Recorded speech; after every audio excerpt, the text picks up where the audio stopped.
I was packing this around in my pocket during dinner, and I thought to myself, I don't know if I have ever had in my pocket something that cost someone as much as what I have right here in my hand. And as I open this up, inside this little pouch is the Beijing gold medal for the decathlon. How about that right there?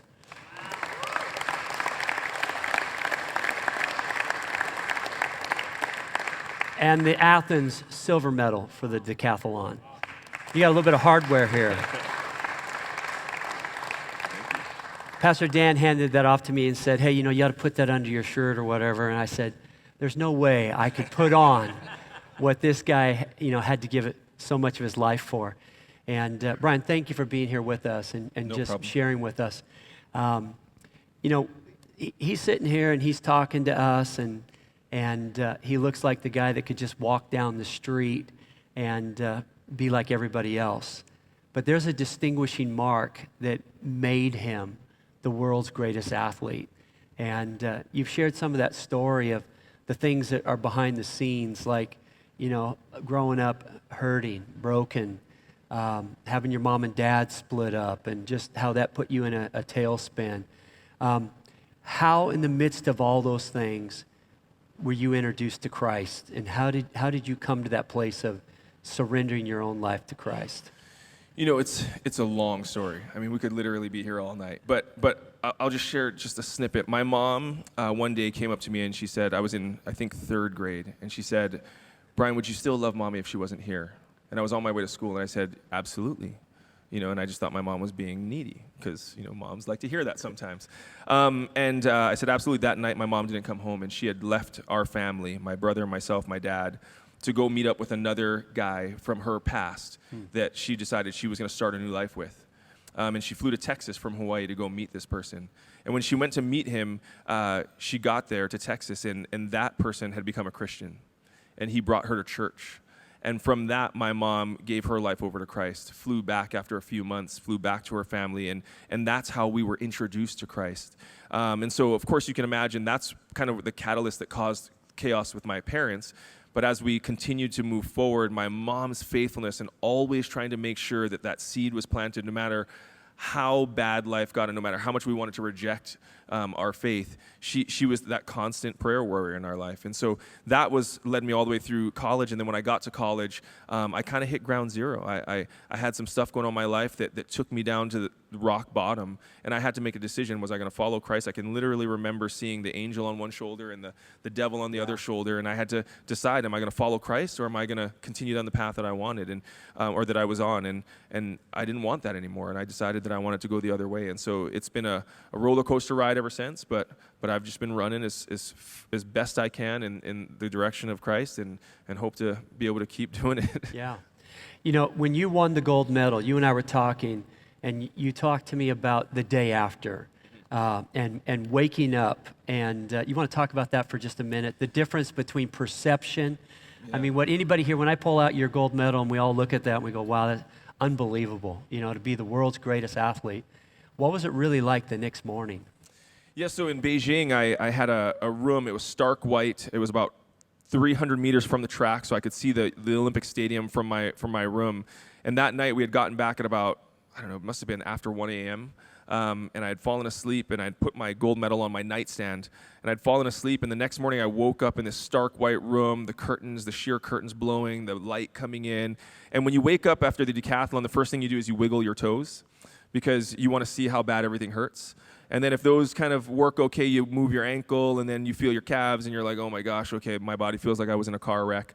And as I'm going through this process, it dawns on me, like, man, I had this crazy dream. Like, I won the Olympic gold medal. And then it hit me like, oh my gosh. And I looked over, and on my nightstand was sitting my Olympic gold medal. And I was like, oh my gosh, I actually did it. And I remember as I was laying there thinking, about all the things that happened, I thought, I don't feel any different. And I had told myself that I wasn't going to feel different. But for some reason, when I won it, I don't know, I expected to feel something, And the cars were going by outside and all that kind of stuff. I get up, I walk to my window, and I'm looking outside, and I'm seeing like 1,000,000 bicycles going by and taxi cabs and all that stuff. And I realize that the world is still going, and nobody cares. And I remember thinking to myself, like, hey, guys, I'm up here. Like, don't you guys know what I did? Like, I won the Olympic gold medal, and I realized that nobody cared. Like, really, like, it didn't matter. And that was a sobering feeling for me. I mean, now granted, life changed a little bit, but in the grand scheme of things, it really doesn't matter.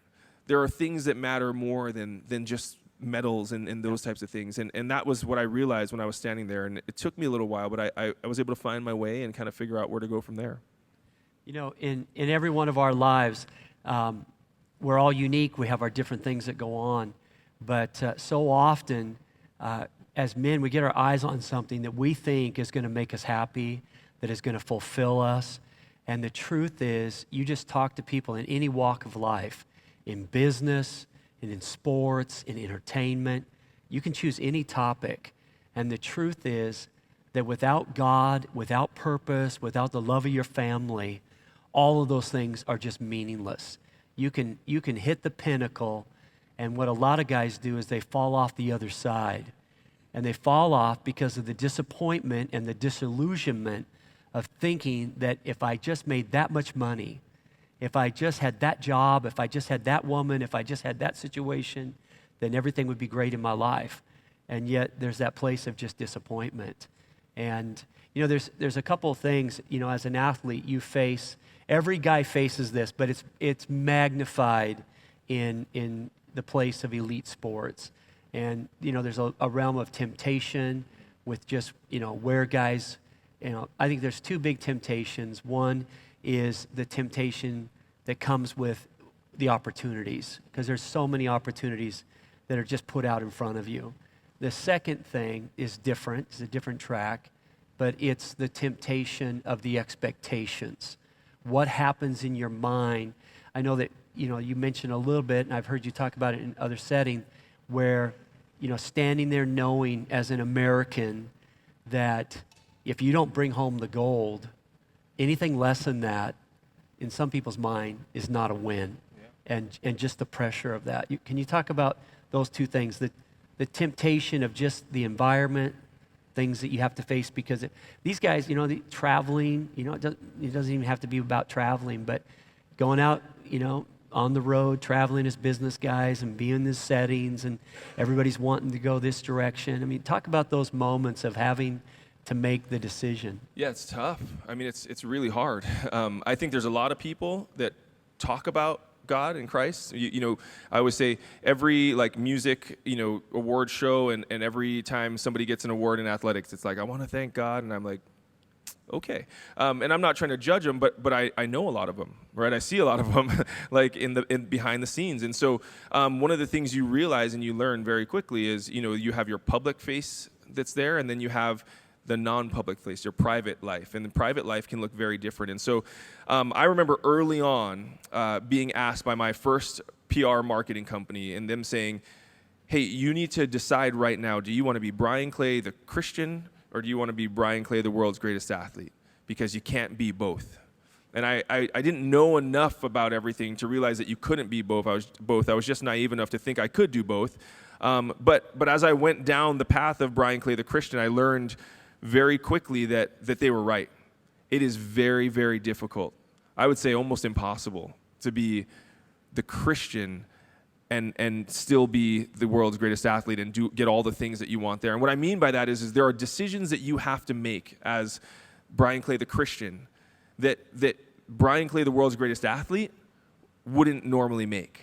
Because he would make the decision that's best for his career, that's going to make him more money. I can literally remember giving up tens of thousands of dollars for a 15-minute appearance because it wasn't consistent with who I am and who my family was. I didn't want to have to, I couldn't figure out how I was going to explain that to my kids one day when they're searching the internet and they find, pictures of dad, or they see dad at this one party, or, that sort of thing. And I wasn't willing to be controversial enough, and all those types of things. And so it just became a very hard place to navigate. And so I had to go Bryan Clay as the Christian, and I still was able to accomplish my wildest dreams. Yeah. It just looked a little different than it would have if I had gone down this path. That's good. How about the expectations? How did your walk with God impact the fact that there is a personal Bryan Clay and a public Bryan Clay, and there's that one Bryan Clay, Olympic athlete, standing alone in a non-team sport, right? Yeah. And It's how the did loneliest place on planet Earth. how did God and your walk with Him come into that loneliest place? Yeah, I mean, I always say there's nothing lonelier than being across the world in a hotel room by yourself with the weight of the world on your shoulders, right? You've got the U.S., not just your hometown, not just your family and all that, but you have the entire United States, it feels like, expecting you to do something, or expecting this perfection from you. Yeah. And you knowing that you're not perfect, all of a sudden that realization, you're like, oh my gosh, like, can I actually do this? I mean, I was literally doubting whether or not this was actually what God's calling on my life was. I was like, well, am I hearing from God correctly? If I don't win, does that mean that I didn't hear from God correctly and I was maybe listening to Satan and he's been distracting me this whole time? Like, I was literally, debating everything. And I had to get to a place where I was like, God, listen, if I'm not ready, if the temptation is going to be too great, I remember saying this prayer. I said, God, if I'm not ready, please don't let me make it. Because I just didn't trust myself. And some of the other things I would do after that is I remember I flew my pastor with me to Jamaica because I didn't want to be there alone because, again, the temptation, and I don't know if you guys know this, but I'm sure you do, it gets crazy out there. Like, nobody says no. I mean, you can do whatever you want. You can go wherever you want. You can get whatever you want. So, and nobody will know, right? It's like, I mean, I was sharing with you, I remember being in Russia and having a guy offer up things that I was like, oh my gosh, and nobody would ever know, But because of that, I didn't trust myself, and so it was all in the preparation. So I tried to make sure that I never traveled alone. I mean, if I couldn't have somebody, I would do things like bring my pastor. I've taken my father-in-law places. I've taken, friends places because I just don't trust I know that I'm not perfect, and I know that the second I think that I'm okay is the second I'm going to fall. So I try to prep and make sure that I don't ever allow myself to be in that position. That's good. That's good. Let me see those medals one more time, okay? All right. Those are amazing. Even the weight that they put between the gold and the silver, it's really weighted. You can tell that. But, when you hold these in your hand, okay, you have a wife, you have children.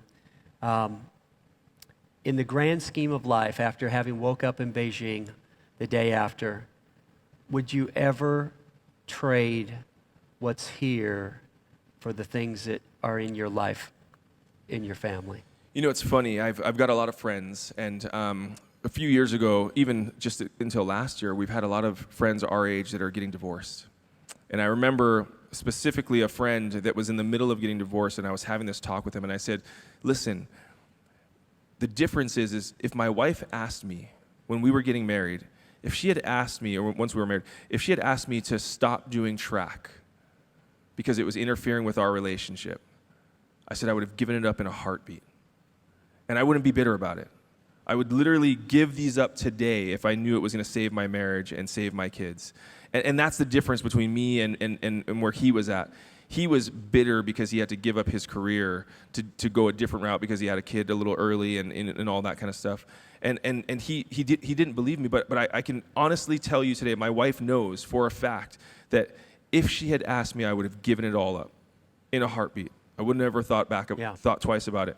But at the same time, my wife would never have asked me to do it. Yeah. And that was what was so cool about our relationship, So, but yeah, I whatever it takes. I mean, I don't think there's anything more important than being a husband and a father. I think it's the two most important jobs you could ever have as a man. And so, I'd give them up anytime. If you have the Lord as the center of your life and you have the Lord as the center of your family, then you can reach for all the things of glory or strength or blessing in the world.